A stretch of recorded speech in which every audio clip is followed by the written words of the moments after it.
Just make sure you get the... Suck it up. Yeah, right?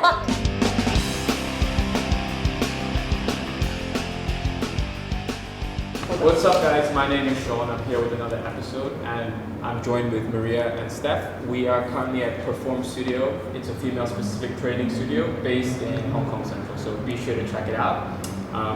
Ladies, I'm really excited. Thanks for coming on. Thanks for having us. So, before you guys introduce yourselves, let's choose our poison. Okay. Oh, yes. Are you going to go with tequila or are you going to go with... I'm going to start with vodka, and then I Right. might go with tequila. Great. So the theme for tonight is Mexican. So That's her. We shall Just her. take some tequila. Fill to the brim, just small. Oh, no. Okay.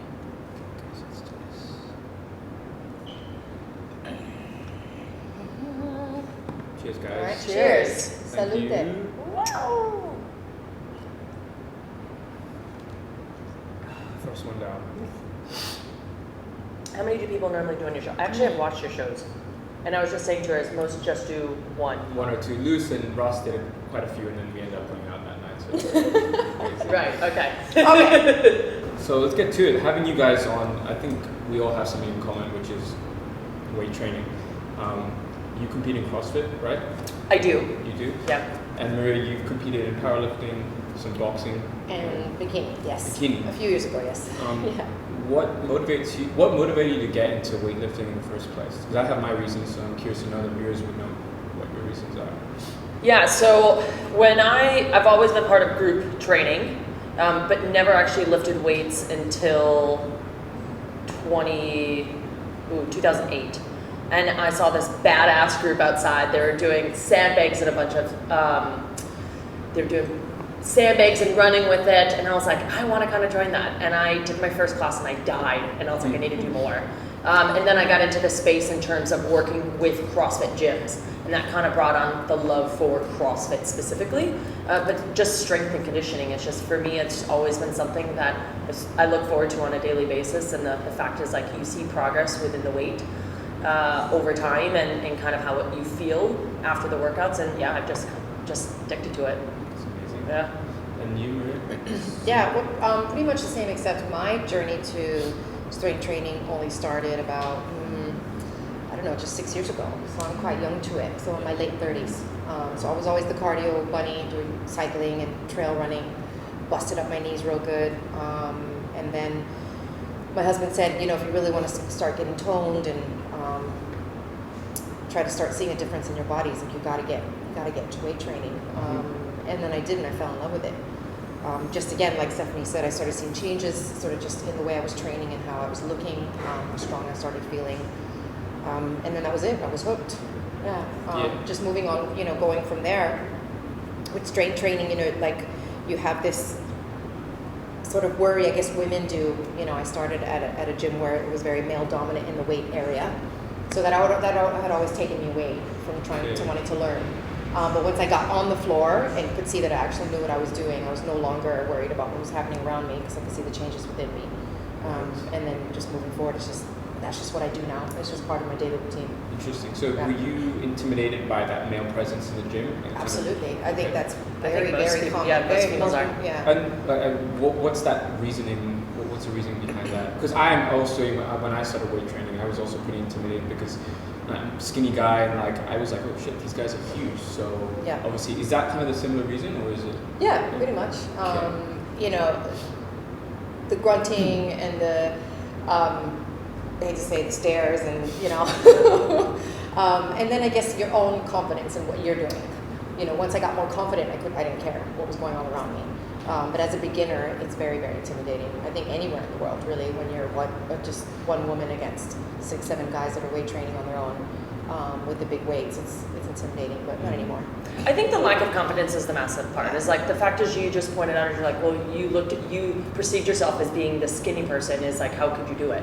And females look at it the same way as like, well, I'm not there yet. And so the comparison comes in. It's like, I'm at this level, they're at that level, and I'm never going to get there. And then you throw on top of that in let's say a global gym perspective is that people are doing things that you don't know how to. And so it's like, how do you get to the point of, I don't know how to do that, and therefore my confidence is less, and I'm just going to stay away from it. And the intimidation is, what are people going to perceive, or what are they going to think of me because I don't know how to do that movement. And so I think that that's where kind of it's like male or female. Females a little bit more when you're talking about training on their own. They don't do the homework. They don't go onto the YouTubes. They don't look at someone else. They don't get a buddy who says, is like, hey, let's go learn this. They kind of are just like, okay, they go to the gym and then they immediately go to the cardio because they know how to walk, or they know how to use that piece of equipment versus actually going to try to learn. I think that's what I've perceived, and kind of obviously over the years of working with just females, it's that lack of confidence that most people or most women are looking at, is like that's what stops them dead in their track from actually getting into weight training in the first place. No doubt, I definitely agree. I also kind of think that like a lot of females sometimes have come to me. I'm sure you've had clients and they've said, "Hey, Sean, like I'm scared I'm going to get bulky." I have my own like theory about why you won't get bulky. Like I think people would love to hear from your perspective. What do you tell any female coming into the gym? Because obviously your body is going to change, but I don't like to use this term bulky because I think it's a facade in its own sense.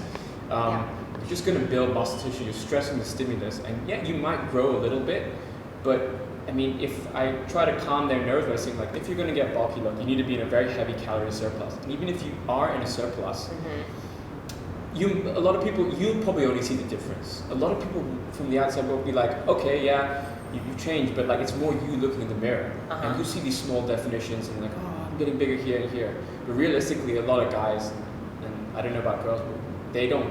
Like, oh, okay, we won't even recognize it. So unless you're in like a really big, like maybe competition or something like that, then yeah, for sure. But any sort of average goer, I don't know, I would say. And I even break it down even more than that, because the everyday individual, even if you were to say you need to be in high surplus, you need to do heavy weightlifting, they have no idea because most of them are new. And so you need to break it down and saying, what is your overall goal? And they're like, well, I want to see definition. Okay, great. What is definition? I don't know. Do you know that definition is where you can see muscle? Yes. And typically what the bulkiness is when you have body fat on top of muscle. So you want to have tone, or you want to be sculpted, correct? Yes. Then in order to do that, you need to build muscle. And you need to have a balance between your energy of what you eat. Yeah, this is what I always say is, you need to do as much of this as you do this. Yeah. This to this. And that's like my go-to. And they're like, okay. But there's still, it's defying that the fact is they look at someone who is muscular in the media and they say that person is bulky. It's like, no, that person is not bulky. They have muscle, and it's most likely because that's their goal, to get as muscular as possible because they want to get as strong as possible. But if you're truly looking at just being lean but having definition, there has to be a balance between the energy, which is food, and strength training. And so it's like, it's trying to break it down as simplistic as possible, but it's still something we fight every day. Okay. Every single day we still fight. Yeah. And I'll use an example. I had a conversation with a girl the other day, and she said, oh, that person looks bulky. And she looks bulky. And I said, why do you think she looks bulky? And they said, she looks like a man. And I was like, well, what's your definition of what a female should look like? And she couldn't answer it.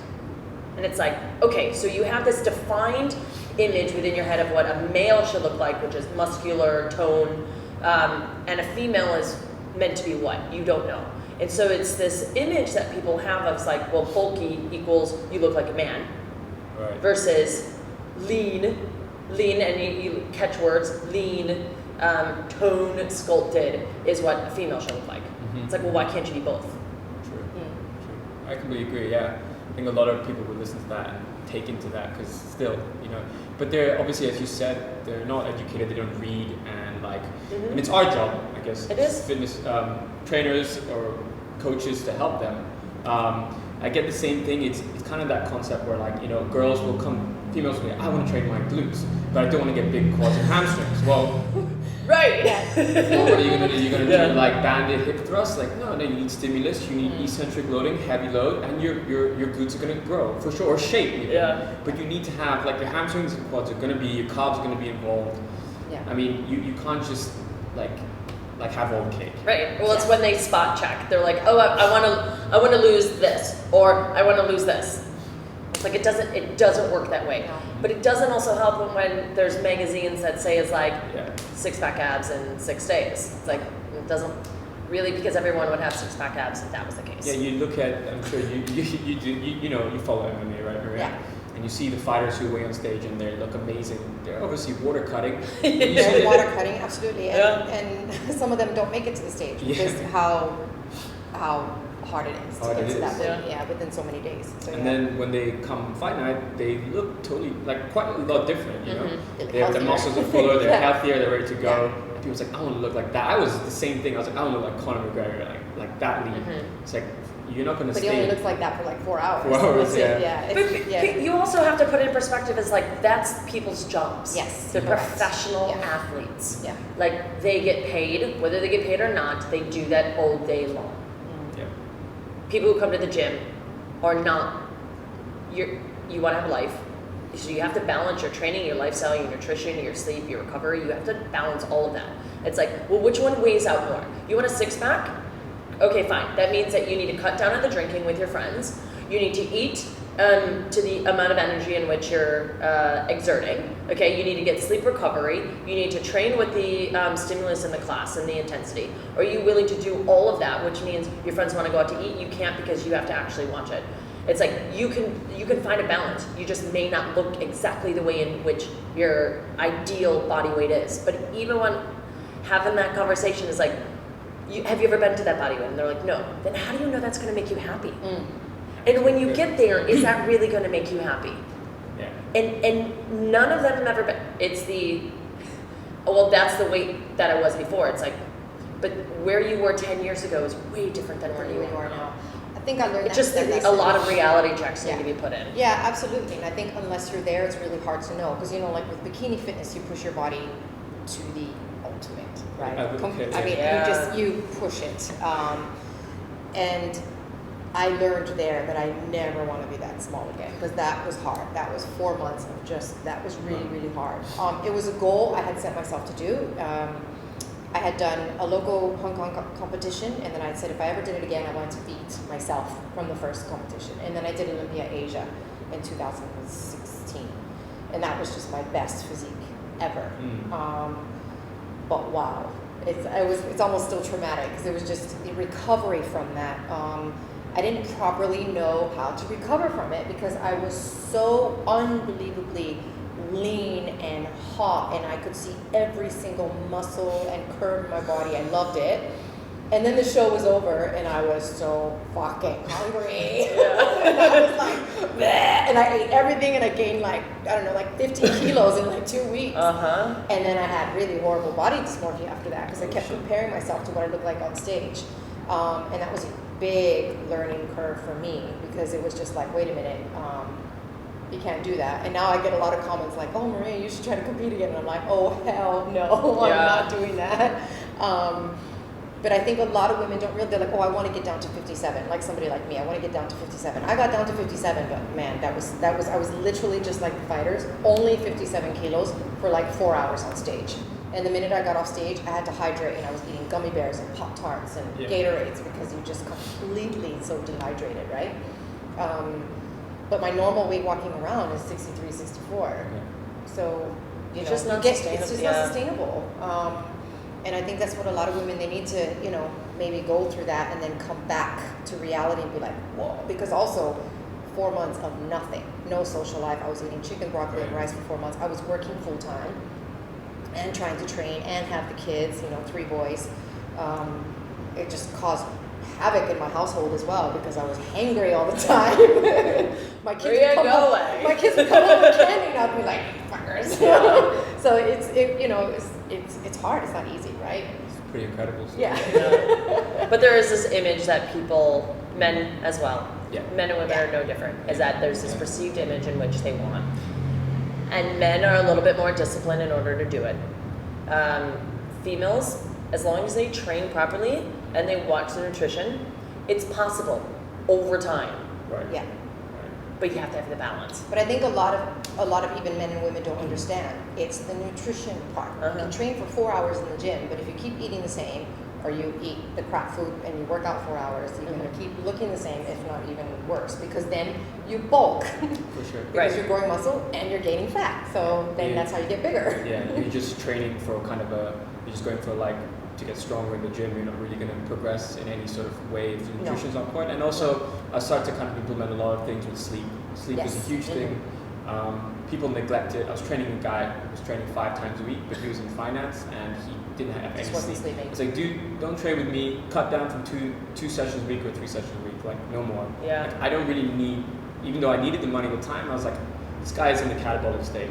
Like, let's be real here, and let's save his health a little bit. People make it so underrated. It's I'm not sure. I recently saw a podcast. He's a British guy. He's a sleep scientist. I don't know if you know Robert something. I'll double check that. But he talks about like if you're on like 4 hours of sleep, which a lot of people are like that in Hong Kong. I hear that many times. Apparently, in some study that you're legally drunk. Right. Yeah. Like, they don't allow people to drive because you can be, the guys who drive the really long trucks for hours and hours. They don't allow that because you're like potentially like you have no sense of awareness. So sleep is a huge thing. You recover from that, and I'm sure you tell like people here. So that's one thing that I'm a bit advocate for. But yeah, very important. What would you say like your favorite part of like what is your favorite training? Like personally, yeah. I mean, I love strength training. So okay. So I do. So obviously, Pherform is a strength and conditioning gym. I've always done CrossFit. I like the sport of CrossFit. I like the competition side of it, but I don't do it other than 1 hour. I train 1 hour a day. And so anything that has any type of strength training, barbell work, I absolutely love. Whether that is powerlifting movements, Olympic weightlifting movements. So you're talking your snatch, your clean and jerk, your deadlift, your squat. Not necessarily bench press, but anything with a barbell, I just love. And so that would, if I could only train with a barbell, that would be my go-to any day of the week. I class CrossFit athletes and MMA athletes in the same brand. I feel like they're the fittest athletes in the world. You're using like all energy systems across the board, and you have to do. Correct me if I'm wrong, Steph.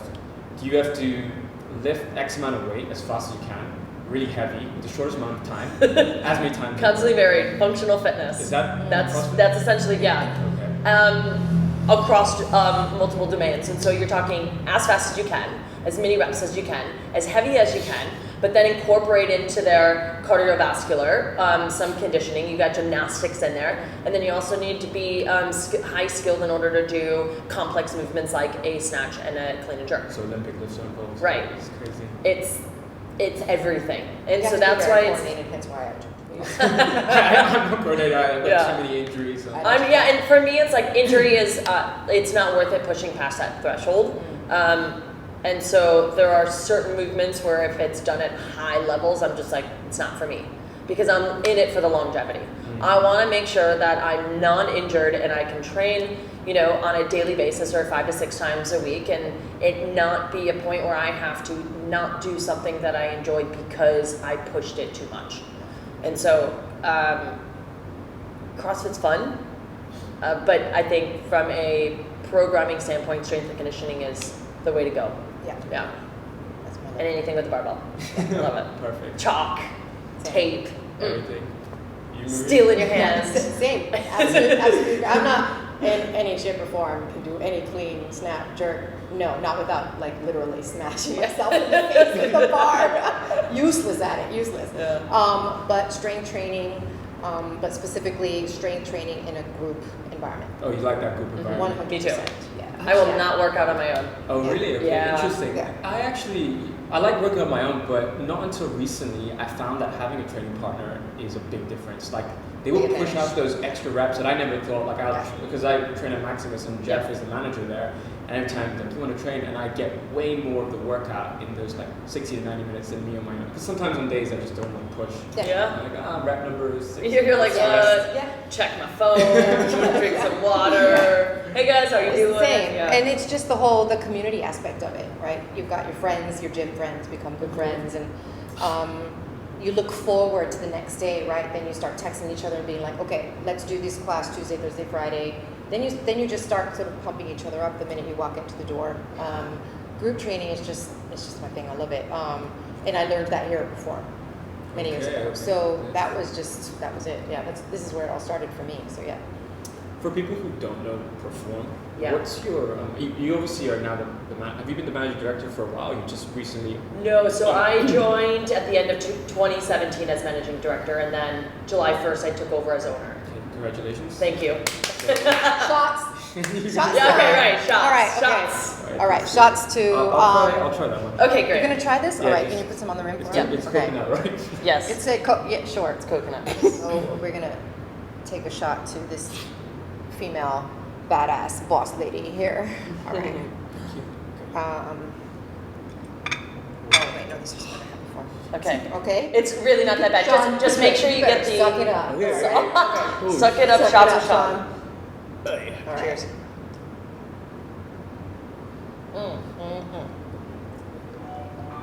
It's not bad. Mm. Go on.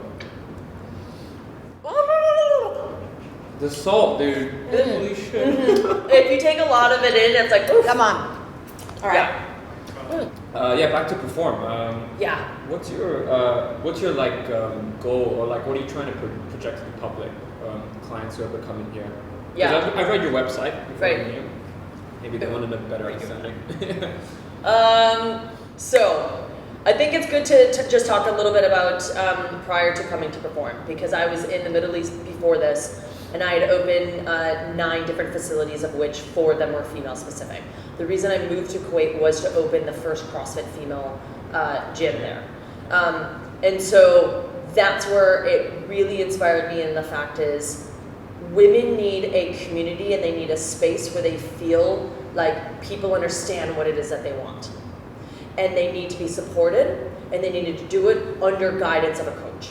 And so when I say I don't work out on my own, it's like I've always done group training, and I truly believe in it because there's the community aspect, just like Maria said, but there's also the coaching aspect. So you always have someone. And when you have someone next to you who's like, come on, you can do more, it puts a little bit more faith inside yourself. And so, you know, the intention of Pherform is to create an atmosphere and a community in which women feel supported, they feel guided, but then they're also able to achieve what it is that they never thought was possible. And I think that the thing that I see a lot through strength training is that confidence. I've seen women walk in with baggy clothes, long pants, and then they start lifting, and they start training a little bit more. And then all of a sudden they're in tank tops. And then they go into shorts. And then all of a sudden they're training in sports bras. And now they're like, right, I want to lift. They attack the bar, meaning they got a deadlift, and they're like, I want to see how heavy I can actually go, because they gain that confidence through the other individuals that were with them, but all within themselves, because they've been able to see that progress. And that's the part, is when someone else gets to celebrate the success, everyone else in the group celebrates with them. And that's the part, it's like high fives all together. The coach is there to, you know, guide and support and cheer them on, but you got your best friend next to you. And so it's like, we have people who are like, all of our members are friends. They've never met each other before. They're all in completely different industries. Yet they came together because they sweated and they were like, wow, we just did that. And so in terms of like moving forward, is I want to continue that momentum that we've been building over the last 3 years. And Pherform's been around for 5.5.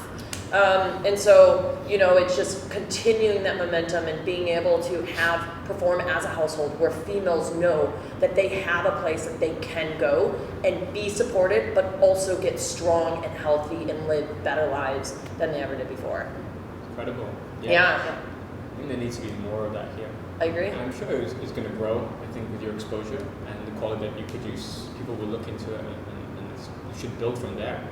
I think people, also with strength training, I think it's an amazing tool, for me, of course, like, yeah, when I started to strength train or hypertrophy, whatever it was, like, yeah, I wanted to look good, but I started to feel so good. And like, you use this kind of chemical in your body, you have like the feel good hormones, right? Yeah. Your endorphin kick. And like, it's almost like you've taken like a pill at a festival, like your eyes start to dilate, and you're like in the shower, like, holy shit, I've just like, lifted so much, I'm fucking buzzing. Yeah. Obviously it wears off quicker than a normal job, but Yeah.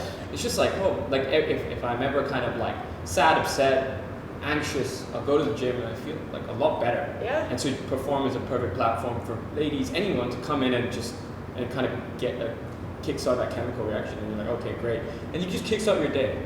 Yeah.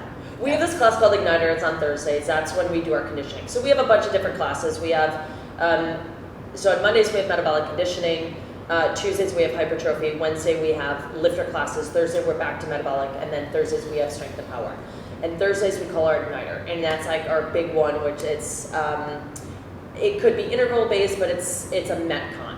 And our saying for at the end, and the women are sprawled out on their backs dying, and they're like, oh my God, I died. And our go-to is, but did you die? Yeah. And they're like, no. And then they're like, and that just gives them the burst of energy. They're like, holy shit, I just got through that. And then they talk about it all day because they went into it with this mindset of, like, I'm not gonna finish it, or I'm not gonna be able to do it. And then at the end of it, when they're actually able to do what they thought that they couldn't, that's when the endorphins are like, holy shit. Like, they're like, whew, let's do it again. It's so cool. Yeah, it's so good. Obviously the Olympics, you've heard about Laurel. Oh, Right, yeah. I'm curious to know, like, if you were a competing athlete in the Olympics, Would we dare go there? Okay, all right. and she was competing against you, would you see her as just like another competitor and be like, okay, it's fine, I'm going to compete and do my best, or would you feel hard done by a few people that would say it around? So, Or because I've had a few conversations with sort of some in the community at where I work at GO24 about powerlifting, and some of the women, because I've been attempted powerlifting once, and we discussed it one day at the front desk, and I honestly don't know how I would feel about it, being 42 years old and competing with another 42-year-old who, yeah, I don't know. It's kind of. I wouldn't. Like, and we did, our head coach actually held a conversation in one of our team meetings. They did a presentation specifically on looking at the data, the physiological and the biological difference between males and females and when it comes to sports, and looking at it from a male perspective and a female perspective, and the fastest sprint numbers versus the fastest sprint numbers for males to females. We looked at the skeletal system of a male versus a female. We looked at the muscle mass of a male versus a female, and talking about averages and things like that. And that the fact is, like, there is a massive difference between the biological difference between a male and a female from birth or at birth. Yes. And you have physiological changes that happen. Physiological changes that happen when someone is transferring from one sex to another. And totally down, look, if someone wants to, I don't care. I think what the issue is what I find is that, specifically in the Olympics, is that they don't ask you, they ask you to identify who you are. So they ask you, are you a male or female? And so if you identify as a male or you identify as a female, that's what they're going off of. And you have the right to identify with whatever you want. Yeah. So I think that they just need to get a little bit more clear in terms of, like, what does that identification mean? Is it identification from birth because of a biological perspective? Or is it what? Transition sex? Correct. Yeah. And even if you are transitional, so if you are going to allow transitional, is that even if there is a transitional period in which you have to, so let's say you have to do it for more than 6 months or 12 months because you have to be on a hormonal either you're going to be on a hormonal replacement or you're going to be on I think it's not a deficit, but you would be going the opposite way. Whether you're going male to female, female to male. Yeah. So if you're looking at it from there, there's no timeline in which it's like, okay, you have to be on this for 12 months. But even if you're looking at that, even if they're reducing the amount of testosterone in them, they're still higher than significantly more women. And this is where it comes in, is as a female, if I were to test with higher testosterone, let's say I am a biological female, but let's say I was a biological female competing, and I naturally had higher levels of testosterone, that would be marked, and I could potentially, what this has happened, not be able to compete because my testosterone levels are higher significantly in what the average female is. And so now you're looking at it as like, well, now you're allowing this individual who is identifying. Great, I don't care, identify whatever you want. But if we're talking biological and we're talking physiological, those are two different components of the conversation. Yes, that's crazy to think, and I think it's the governing body of the Olympics needs to change a little bit, because she didn't really do anything, she's just pursuing her dreams. Which she can. Yeah, that's the thing, I agree, but realistically, like they say, as you said, your testosterone levels have to be a certain amount, but like going biologically as a male, going through puberty, you can build relative and absolute strength over a certain amount of time. Then the testosterone levels can drop, but you still have that thing. It's almost like going on a steroid cycle. You could build X amount, then go off the cycle, and you have your gains. You've built it over 6-7 months. Right, it's not like you lose it instantly. No, you have it. The athletes there that have used it, they've been out, they've been open about it, and we've all heard it. So like, and there's strong supplements. And what's the difference about going? You have like a male body, male biology, and you work your ass off, and then you can identify. I don't know. It's a bit of a iffy thing, but who am I to say? This is just. Are you guys South Park fans? I watch a little bit. Did you watch The Strongest Woman? No. Is it a recent one or is it old? It's the 23rd. It's the 23rd season. Okay. But it's called Strongest Woman, and they have these politically correct babies where they can't say anything about the babies because they're calling PC babies. It's so funny. And then you have a Strongest Woman competition, and then they have a transgender female come in, but it's Ric Flair. And so you know Ric Flair. Yes, but I don't watch South Park. Right, and so Ric Flair comes in talking like Ric Flair. Anyway, so then they're talking about the controversial between, well, he's been doing, X amount of sports his entire life, and then now he identifies, but they're saying he only started identifying 8 weeks ago. And so what I love about South Park is that obviously they're always in the media and they take whatever it is, but highly recommend watching that one. It's actually really good. But it's politically correct. It's like, well, do I not talk about it because it's my opinion, and how are people going to perceive it? And it's like, well, everyone has their opinion, but let's look at the facts. And I think that's the thing. It's like, let's look at the baseline is, what is the intention of the Olympics, and why have they always had a male and a female? It's never been let's all have genders. Maybe a long time ago, but I'm almost certain it's always been a male and a female, or it started off as male and then started a female. So it's like there's a reason that they had a separation in the beginning. Right. And so how do we continue to have a separation, but how do we make sure that the playing field for both parties is as equal, if not comparable, not necessarily equal, but comparable for each. And that's kind of how I view it. Yeah, spot on. I think just imagine if this scenario was happening in the UFC.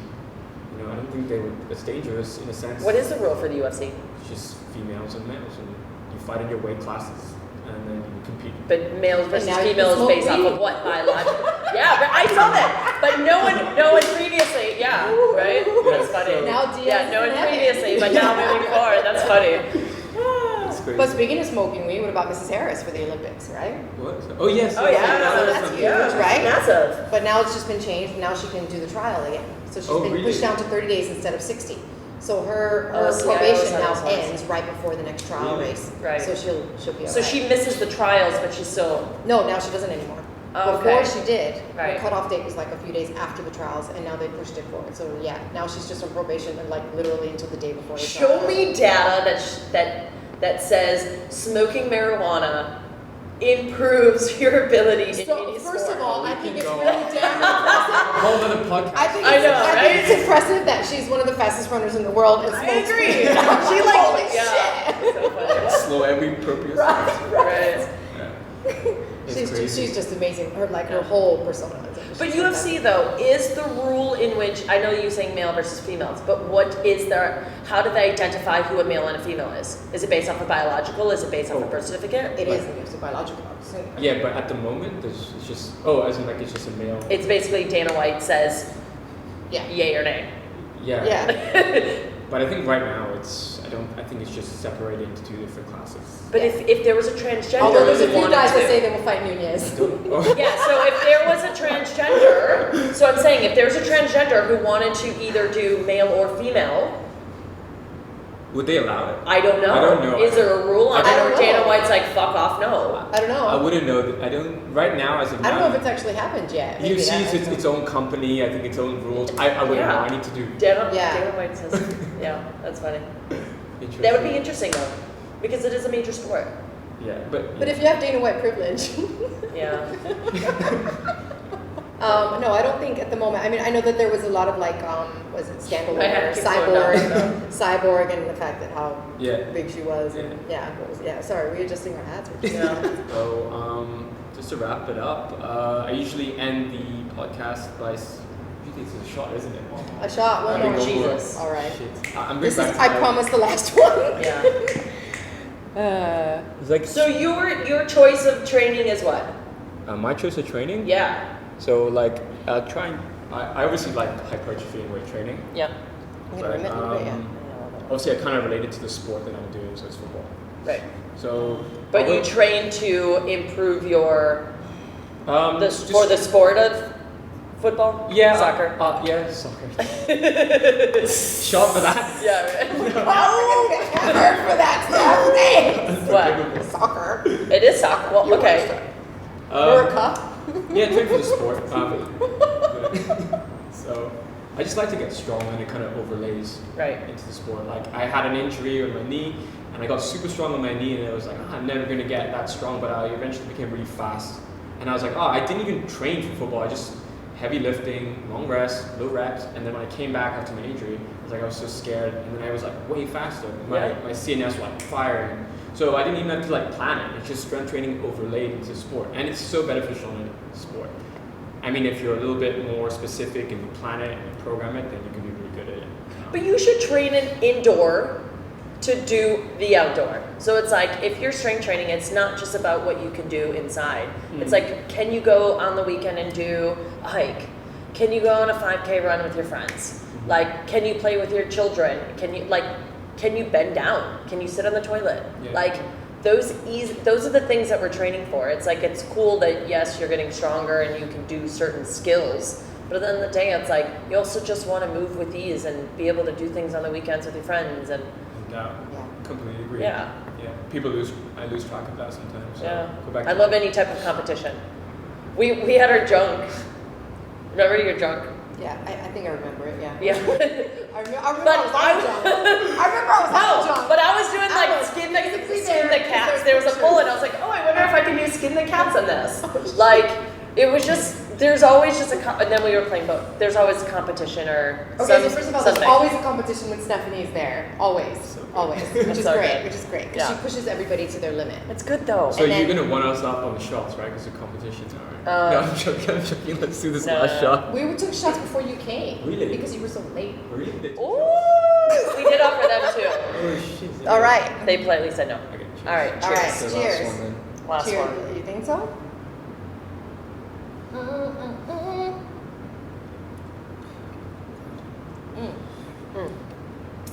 Cool guys. Mm. That's a wrap. Thank you. Woo!